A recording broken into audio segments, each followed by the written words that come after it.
Nom de code Orca, énergie en islandais, comme une promesse dans la lutte contre le réchauffement climatique.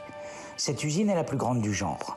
Elle a pour mission d'absorber 4000 tonnes de CO2 de l'atmosphère chaque année, l'équivalent de 870 véhicules à essence, une goutte d'eau dans un nuage de pollution.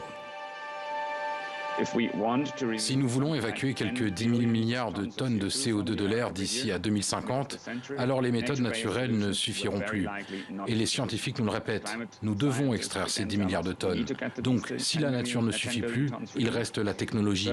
Et c'est en cela que ce que nous construisons joue et jouera un rôle de plus en plus important. Je suis convaincu de cela.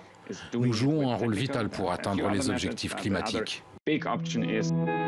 Jusqu'à présent, la captation de dioxyde de carbone se faisait sur les sites industriels aux fumées fortement émettrices.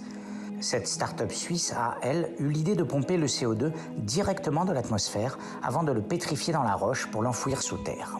12 ventilateurs équipés de filtres absorbent l'air puis isolent le dioxyde de carbone. Le CO2 est ensuite mélangé à de l'eau de la centrale thermique voisine avant d'être injecté à 1000 mètres de profondeur dans le basalte. Seul nuage à ce procédé, son coût très élevé et une efficacité que certains jugent insuffisante. La capture et le stockage du CO2 dans le sous-sol sont pourtant encouragés par les experts du GIEC.